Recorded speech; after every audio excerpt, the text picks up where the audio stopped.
কি মন্ত্রী মশাই, আজকাল তো আমার কথা আর মনেই পড়ে না, ভুলে গেছেন নাকি? আরে না না ভগবান, তুমি হলে আমার তুরুপের তাস। ঠিক সময়ে ঠিক সুযোগ এলে তোমাকেই ডাকবো। একটু দেখবেন। হ্যাঁ, আরে নিশ্চয়ই নিশ্চয়ই। এই চলে রে, আবার রাজসভায় যেতে হবে।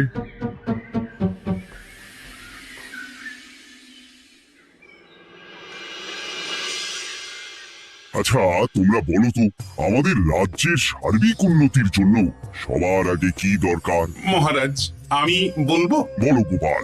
সততা আর শিক্ষা, এই দুটো জিনিস মানুষের মধ্যে থাকলে রাজ্যের উন্নতি কেউ আটকাতে পারবে না মহারাজ। একদম ঠিক বলেছ পণ্ডিত, তুমি তো শিক্ষার কাণ্ডারি। তুমি কি বলতে চাও এই ব্যাপারে? মানে কিভাবে শিক্ষার আরো উন্নতি করা যায়? মহারাজ, আমি তো মনে করি পুঁথিগত শিক্ষাই শুধু শিক্ষা নয়, মানুষের ভেতরে যে পূর্ণতা আছে সেটাকে ফুটিয়ে তোলার নামই হলো শিক্ষা। যেমন? কেউ যদি খেলতে ভালোবাসে সে খেলোয়াড় হবে, গান করতে ভালোবাসলে সে গায়ক বা গায়িকা হবে। আমি প্রত্যেকের মধ্যে লুকিয়ে থাকা এই বিশেষ বিষয়গুলিকে তুলে ধরার জন্য কিছু করতে চাই। তা এটা করার জন্য কি দরকার? প্রথমত অর্থের প্রয়োজন। আমাদের আরো অনেক টুল খুলতে হবে, সেখানে এক একটা জায়গায় এক এক রকমের শিক্ষা প্রদান করা হবে। এটা ভালো প্রস্তাব। আমাদের রাজ্যে গায়ক, নৃত্যশিল্পী, অঙ্কন শিল্পী, খেলোয়াড় সব তৈরি হবে। দেশ বিদেশে রাজ্যের নাম উজ্জ্বল হবে। মহারাজ, একদম এসব উল্টো পাল্টা খরচ করবেন না। কেন কেন? মহারাজ, রাজকোষে প্রথমত বেশি অর্থ নেই, যে কোনো সময় যুদ্ধ লাগতে পারে। তাই আমাদের উচিত প্রথমে এসব না করে কামান, গোলা বারুদ, ঢাল, তরোয়াল এসব কেনা। ঠিকই বলেছ। কদিন ধরেই শুনছিলাম সীমান্তবর্তী এলাকায় ইংরেজ সেনারা নাকি ঘুরঘুর করছিল। পণ্ডিত মশাই, আপনার এই সব পাণ্ডিত্য অন্য জায়গায় ফলাবেন কেমন? এসব করে লাভের লাভ কিচ্ছু নেই। কাউকে যদি ইংরেজরা গুলি করে সে কি গান শোনাবে? হ্যাঁ, মন্ত্রীর কথায় যুক্তি আছে। মহারাজ, আপনি বরং পণ্ডিত মশাইকে কিছুদিনের জন্য ছুটি দিয়ে দিন। পণ্ডিত মশাইয়ের মাথার একটু বিশ্রাম দরকার। হ্যাঁ পণ্ডিত, তুমি বরং দিন 15 জন্য তীর্থে ঘুরে এসো। যথা আজ্ঞা মহারাজ।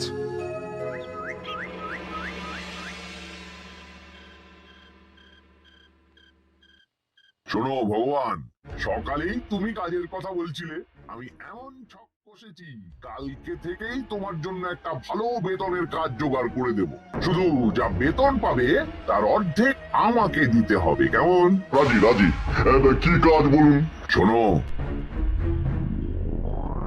বাহ বাহ, দারুণ দারুণ, হয়ে যাবে কাজ।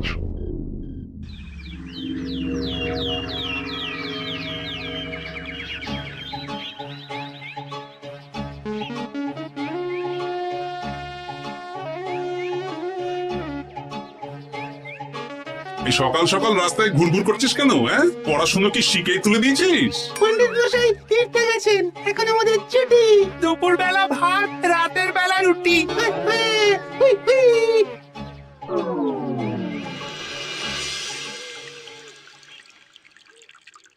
মহারাজ, গতকাল পণ্ডিতকে ছুটি দিলেন আর আজ পাঠশালার সব ছাত্রছাত্রী সকাল থেকে ঘুরঘুর করছে। তাহলে তো মুশকিল। মুশকিল আসান করার রাস্তা আমার কাছে আছে মহারাজ। আমার সন্ধানে এমন একজন পণ্ডিত আছেন যিনি বহু ভাষাবিদ, অনেক পাণ্ডিত্য, দেশ বিদেশে শিক্ষাদান করেছেন। কিন্তু তাকে আমরা পাবো কোথায়? তিনি কৃষ্ণনগরে ঘুরতে এসেছেন। শুধু ওনাকে বেতনটা একটু বেশি দিতে হবে, এবং তিনি এই রাজ্যের যে কোনো মানুষের চেয়ে বেশি শিক্ষিত। তার পড়ানোর ধরনই আলাদা। সে কোথায়? আমি তাই ওনাকে আজকে রাজসভায় আসতে বলেছি। মহারাজ, আপনার সাথে একজন দেখা করতে এসেছেন। দেখুন মহারাজ, বলতে না বলতেই হাজির। ওনাকে ভিতরে আসতে বলুন। আচ্ছা মহারাজ।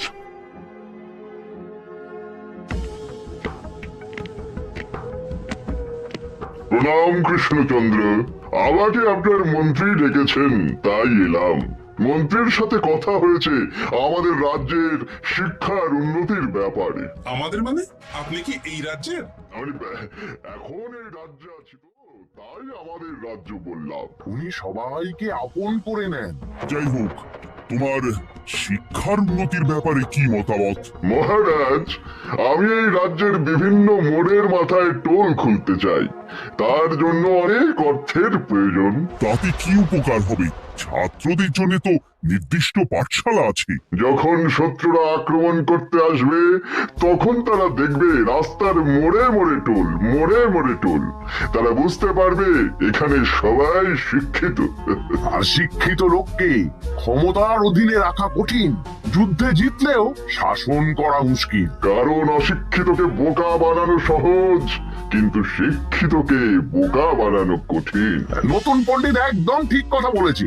কোনো বাইরের রাজা বা শত্রু আক্রমণ করার আগে 5 বার ভাববে। এই সেরেছে। গতকালই মন্ত্রী বলছিল শিক্ষার দরকার নেই, অস্ত্র কিনুন, আর আজকেই শিক্ষার পক্ষে কথা বলছে। ব্যাপারটা কেমন সন্দেহজনক, নজর রাখতে হচ্ছে। বেশ, আমি তোমার এই শিক্ষা সম্প্রসারণের প্রস্তাবে রাজি। মন্ত্রী, তুমি এই প্রকল্প দেখভাল করবে। আচ্ছা, কত খরচ হতে পারে একটা হিসেব করে আমাকে জানিয়ে আমি দিয়ে দেব। আচ্ছা মহারাজ, আপাতত 500 মোহর দিয়ে রাখুন, পরে যা লাগবে বলে দেব। উফ, সকালে এক পত্তন বাজার, বিকেলে এক পত্তন বাজার, আর পারি না।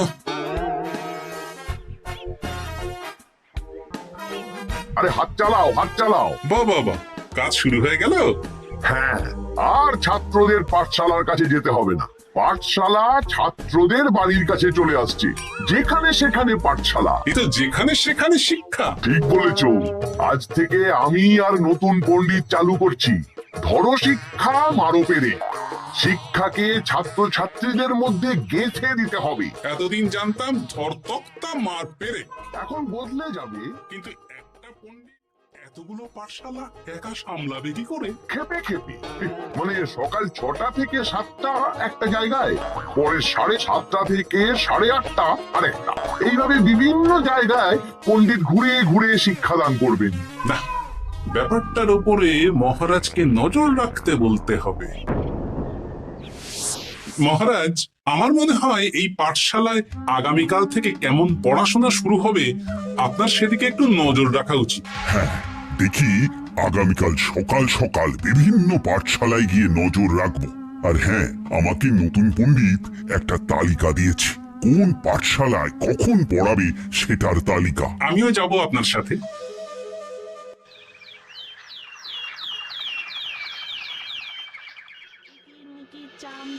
চামের কাটা মজুমদার ধে এলো দামোদর, দামোদরের হাড়ি কুড়ি, দুয়ারে বসে চাল কুড়ি। দেখি কুটি, তোরা এই কিরমিকির খেলছিস? নতুন পণ্ডিত কোথায়? উনি তো এই মাত্র দক্ষিণের পাঠশালায় গেলেন।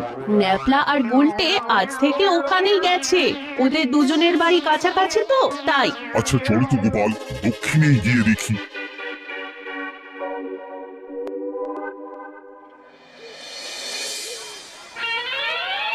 দেখি এখানেও তো নতুন পণ্ডিত নেই। নতুন পণ্ডিত মশাই আমাদের একের নামটা মুখস্থ করতে দিয়ে চলে গেলেন। একের নামটা? এসব কি হচ্ছে? শিক্ষার নামে অর্থের জলাঞ্জলি মহারাজ। না, আজই রাজসভায় এর বিচার হবে।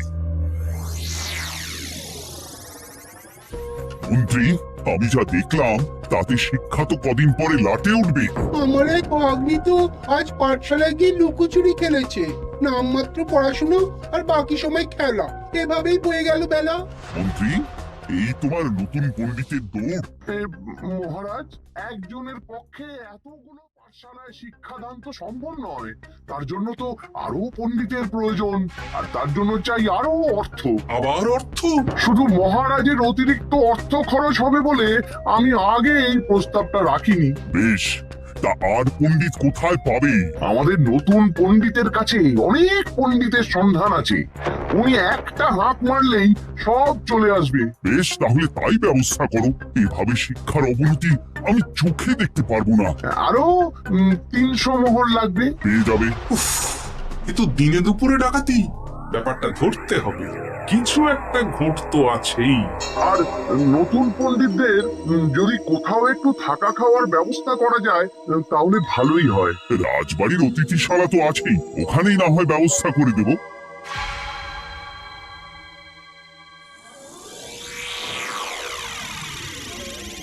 শোন বটা ঘটা আর কেলে পচা, তোদের এইবার এই ভগবানের মতন শিক্ষাদান করতে হবে। আরে আমি তো শিক্ষা বানানি জানি না। সে না জানলেও হবে, শুধু দাড়ি গোঁফ লাগিয়ে নকল পণ্ডিত সেজে কালকে থেকে পাঠশালায় যেতে হবে। কাকে কোথায় যেতে হবে সব আমি বুঝিয়ে দেব। আচ্ছা,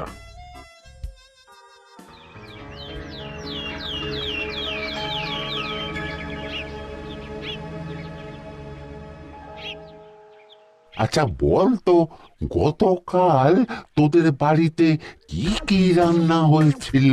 ভাত, মসুর ডাল আর লাউ ঘন্ট। লাউ ঘন্টের মধ্যে চিংড়ি ছিল? না,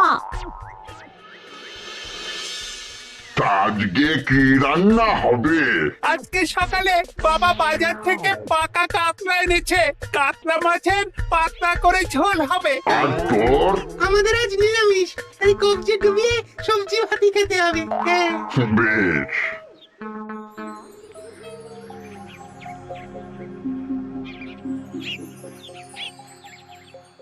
বল, আজকে তোরা কি কি শিখলি? আমি লাউ ঘন্ট।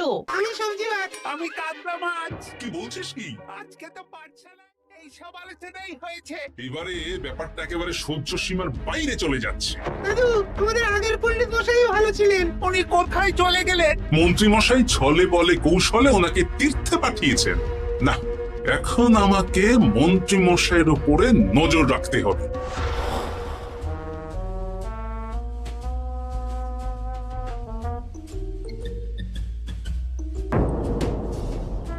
পাঠশালায় পড়ানোর ব্যাপার তো বিকেলেই মিটে গেছে।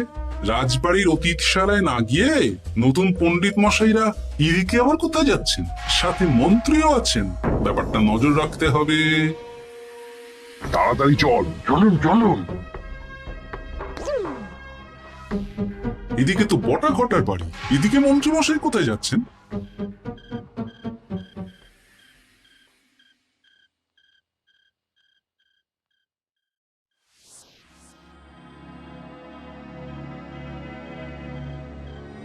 তারপর তোমরা সবাইকে কি শিক্ষা দিলে? শিক্ষায় সে আমাদের শিক্ষা নেই, চুরি করে দিন চলে। আমি কি করে শিক্ষা দেব? আরে ছাইপাশ দাড়ি গোঁফ থাকলে কি কুটকুট করে? তা বলেছিস বটা। আরে আরে আরে করছিসটা কি?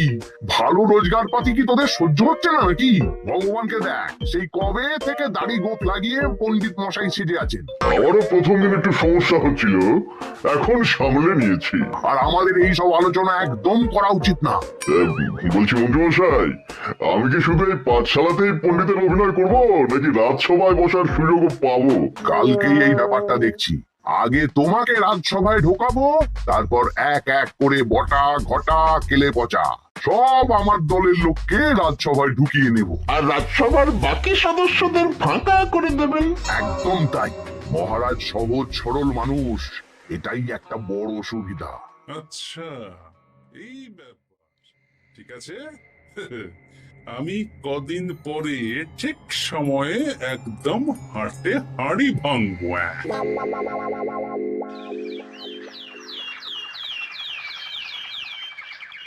তাহলে মন্ত্রী, আর কোনো সমস্যা নেই তো? না না মহারাজ, এখন আর কোনো সমস্যা নেই। দেখবেন এই ধরশিক্ষা মানবের এক প্রকল্পের নাম চারিদিকে ছড়িয়ে পড়বে। আমার তো মনে হয় একটু পাঠশালাতে বিজ্ঞান নিয়েও আলোচনা করা উচিত। হবে হবে, সব হবে। এখনো সব বাচ্চারা অজ্ঞান হয়ে আছে। আগে শিক্ষায় জ্ঞান ফিরুক, তারপরে না হয় বিজ্ঞান নিয়ে আলোচনা করবে। বিজ্ঞানী তো প্রস্তাবটা খারাপ রাখেনি। তুমি কি বেশি বোঝো? তাহলে তুমিই তো বিজ্ঞান শেখাতে পারো। আমি কবিরাজি শিক্ষা দান করতে পারবো। তোমার কবিরাজি শিখতে কেউ রাজি নয়, চুপ থাকো। দেখাই যাক না বাচ্চারা কেমন শিক্ষা লাভ করে। মহারাজ, বলছি কি, আমাদের পণ্ডিতের আসনটা তো ফাঁকাই পড়ে আছে। এখন যখন নতুন পণ্ডিত এসেই গেছেন, তাহলে ওই জায়গায় ওই তো বসতে পারে। কিন্তু পণ্ডিত তো তীর্থে গেছে, অবশ্য কদিন পরেই ফিরে আসবে। ও আসুক, তারপর না হয় আলোচনা করে একটা সিদ্ধান্ত নেব। পণ্ডিত মশাই না হয় এসে পুজো পাঠটাই করুক, কিন্তু রাজসভা এরকম ফাঁকা থাকলে কেমন একটা লাগে। বেশ, তাহলে তাই হোক। কালকে থেকে নতুন পণ্ডিত আমাদের পুরনো পণ্ডিতের জায়গায় বসবে। এইভাবে রাজসভা ফাঁকা করে যেতে হবে, তাহলে একদিন সবাই আমার পক্ষেই কথা বলবে, আর শেষে রাজাকেই সরিয়ে দেব।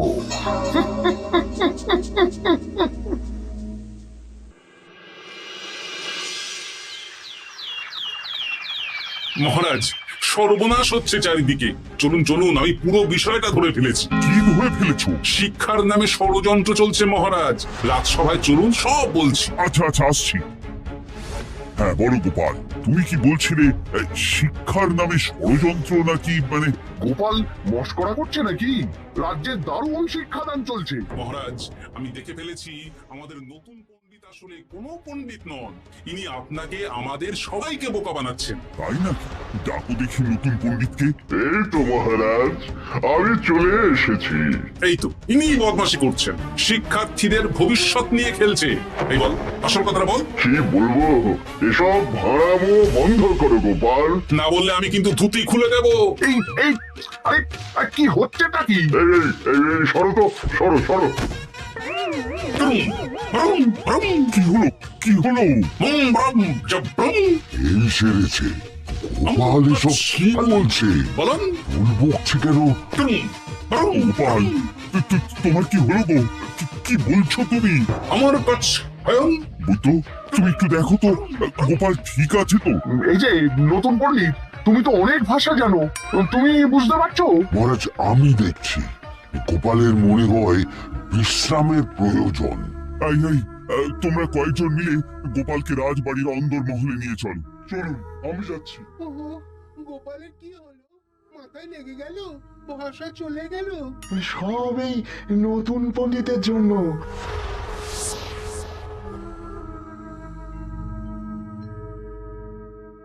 ভাল খাচ্ছ কচ্ছ আয়ং মস্কর করছ।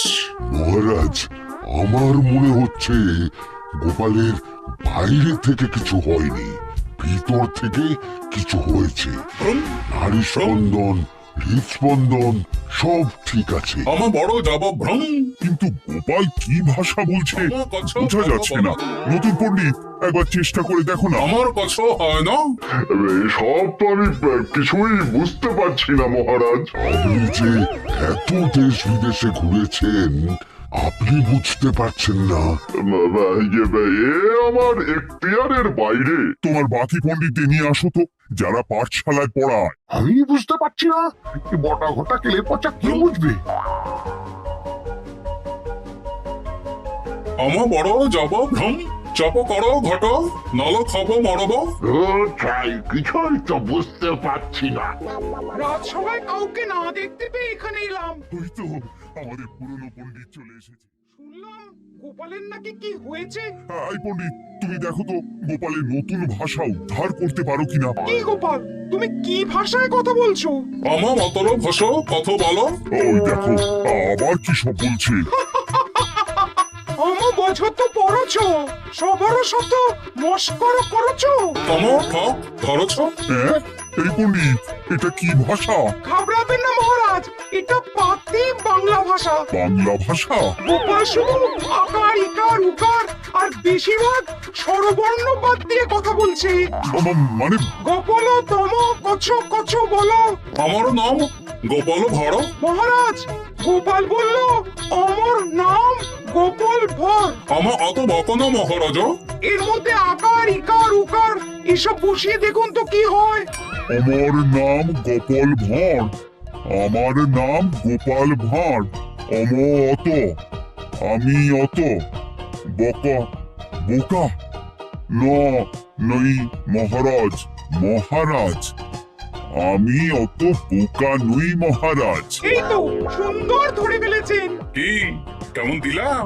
দেখলে, আমাদের রাজ্যে মন্ত্রী ধরে আনা পণ্ডিতের পাণ্ডিত্য। সব এক একটা গাধা। হ্যাঁ, এ কি ভগবান, বোটা ঘটা কেলে পচা। মহারাজ, এখান থেকে কি বুঝতে পারলেন? কি? শিক্ষার বাইরেও অন্যভাবে সমস্যার কি করে সমাধান করা যায়। তাও শুধুমাত্র উপস্থিত বুদ্ধি দিয়ে, যেটা আমাদের রাজপণ্ডিতের আছে। তা তো দেখতেই পাচ্ছি। আর সেই জন্যই মন্ত্রী ওনাকে সরাতে চেয়েছিলেন, আর কিছুদিনের মধ্যে সব সভাসদদের সরিয়ে দিতেন। আমি সব মতলব শুনেছিলাম, আর এই দিনটার জন্য অপেক্ষা করছিলাম। আজকেই তো পণ্ডিতের তীর্থ থেকে ফিরে আসার কথা। তাই আজকে এই ছোট্ট নাটকটি করলাম। এবার মন্ত্রী আর এই 4 জন নকল পণ্ডিতকে আচ্ছা করে কারাগারে গিয়ে ধোলাই দাও। ধোলাই হলো ওনাদের জন্য উপযুক্ত এবং উচিত শিক্ষা।